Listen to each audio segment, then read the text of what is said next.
Hello. Hai guys, saya King. Selamat datang ke Lualita. Terlebih dahulu, saya ingin mengucapkan terima kasih kepada semua yang support channel ini. Dengan sokongan anda semua, channel ini telah mencapai milestone 1000 subscribers pertama semalam. Saya juga telah membuat penambahbaikan dengan menukar intro video supaya tidak terlalu lama dan tidak bising. Terima kasih atas teguran dan pandangan yang diberikan. Okey, dalam video ini Lualita memberikan tumpuan tentang NTS, iaitu syarikat yang bekerjasama dengan RW Racing GP dalam perlumbaan Moto2 di kejuaraan motosikal dunia. NTS Co Limited adalah syarikat yang membekalkan chassis NTS kepada RW Racing GP, iaitu pasukan diwakili pelumba Moto2 negara Hafiz Shahrin Abdullah pada musim depan. NTS Co Limited ditubuhkan pada tahun 1970 oleh Katsumi Namatame, kini menjadi pengurusi syarikat tersebut. Pada tahun 1988, syarikat tersebut dinaik taraf kepada Limited Company dengan nama Namatame Seisakusho. Dalam bahasa Melayu maksudnya kilang Namatame. Pada tahun 2000, struktur syarikat itu diubah kepada Namatame Seisakusho Co Limited. 2 tahun kemudian, nama syarikat itu diubah kepada NTS Co Limited.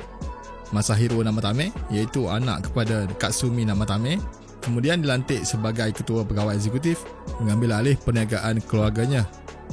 NTS merupakan sebuah syarikat yang mempunyai kebakaran dalam bidang ketepatan logam dan pembangunan prototipe untuk industri aeroangkasa, sukan pemotoran, maritim dan perubatan.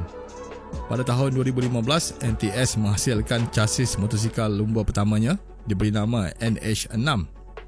Chassis ini direka dan dihasilkan sepenuhnya di kilang NTS.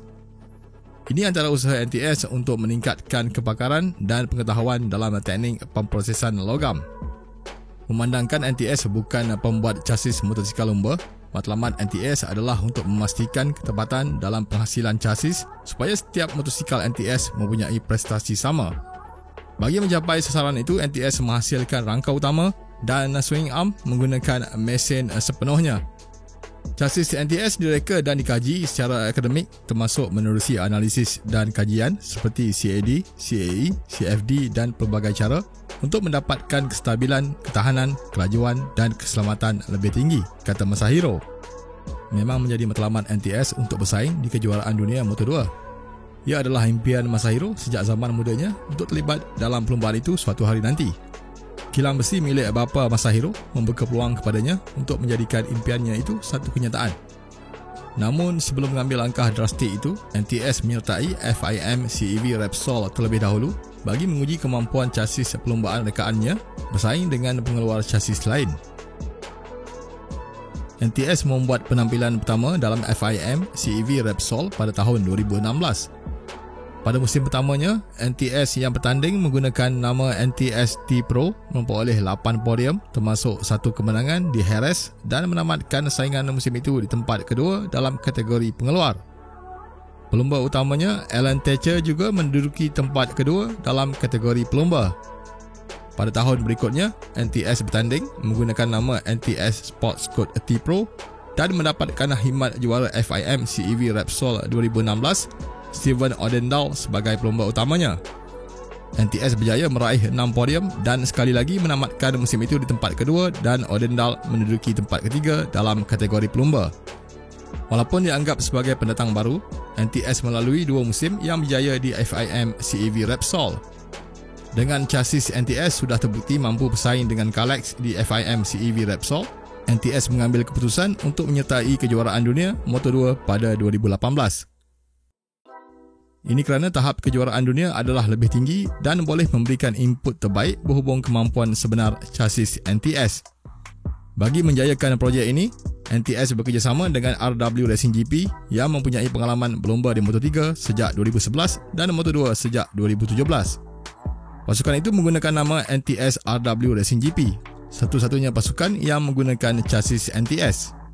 Mereka menetapkan tempoh 3 tahun pertama untuk menilai keberkesanan dan kemampuan chassis tersebut bersaing dengan pengeluar chassis lain, terutamanya Kalex. Menurut Masahiro, penyertaan NTS di kejuaraan dunia Moto2 adalah untuk meningkatkan pengetahuan, teknik dan kawalan kualiti dalam proses penghilangan. Pembangunan chassis perlombaan sendiri membolehkan NTS memahami fungsi dan keperluan secara lebih mendalam dengan melakukan pelbagai ujian akademik dan kajian terhadap prestasi serta ketahanan chassis tersebut, katanya. Pada musim pertama di kejuaraan dunia, NTS RW Racing GP mempertaruhkan Odendaal dan pelumba Amerika Syarikat Joe Roberts. Pasukan itu menamatkan saingan musim 2018 dengan meraih 9 mata dan menduduki tempat ke-16 daripada 18 pasukan bertanding. Walaupun berjaya mengutip 9 mata, ia sebenarnya bukanlah sesuatu yang boleh diraihkan atau dibanggakan oleh NTS RW Racing GP. NTS tidak menjangkakan jurang antara chassis NTS dan pasukan lain, terutama Kalex, agak ketara dalam kejuaraan dunia, sedangkan mereka mampu memberikan saingan di perlombaan CEV. Antara puncanya kerana kami pakar dalam bidang lain, bukan dalam bidang rekaan chassis motosikal lumba. Tapi itu bukan alasan untuk mendapat keputusan buruk. Kami tahu kejuaraan dunia ini sangat penting dan kami bertekad untuk bersaing merebut kejuaraan, kata Masahiro. Menurut Masahiro, pada permulaan musim, jentera pasukan-pasukan utama mempunyai kelebihan kira-kira 1.5 saat lebih pantas berbanding motosikal NTS. Namun katanya, penambahbaikan berterusan yang dilakukan ke atas jentera membolehkan motosikal NTS mengurangkan jurang tersebut kepada 0.8 saat pada separuh kedua musim itu. Pada musim 2019, NTS RW Racing GP mengekalkan Odendaal dan membawa masuk pelumba Belanda Bo Ben Snyder bagi membawa cabaran pasukan itu.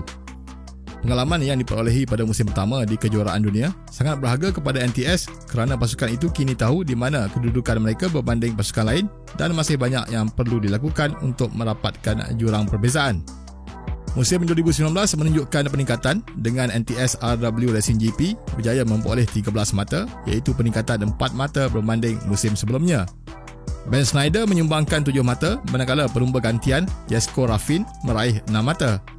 NTS RW Racing GP pula menduduki tempat ke-15 daripada 19 pasukan bertanding. Pada musim 2020, NTS RW Racing GP mengekalkan Ben Snyder dan mengambil Raffin sebagai pelumba kedua selepas pelumba Switzerland itu menunjukkan prestasi baik sebagai pelumba gantian pada musim 2019.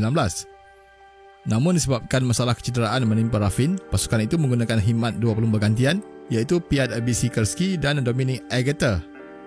NTS RW Racing GP terus mencatatkan peningkatan pada musim 2020. Pasukan itu berjaya memperoleh 22 mata dengan 18 mata disumbangkan oleh Ben Snyder dan 4 mata oleh Egeter. Pencapaian terbaik dalam perlombaan pasukan itu ialah kedudukan ke-8. NTS RW Racing GP pula menamatkan saingan musim itu di tempat ke-14 daripada 15 pasukan bertanding. Menjelang saingan musim depan, NTS RW Racing GP mengikat perjanjian selama 2 tahun dengan pelumba berusia 16 tahun dari Belgium, Barry Baltus. Pasukan itu kemudian mendapatkan Hafiz Sharin dengan kontrak selama setahun. Berdasarkan rekod prestasi NTS RW Racing GP dalam 3 musim sebelum ini, pasukan itu menunjukkan peningkatan setiap tahun. Jadi pada musim depan, kita boleh jangkakan peningkatan dari pasukan itu sekali lagi.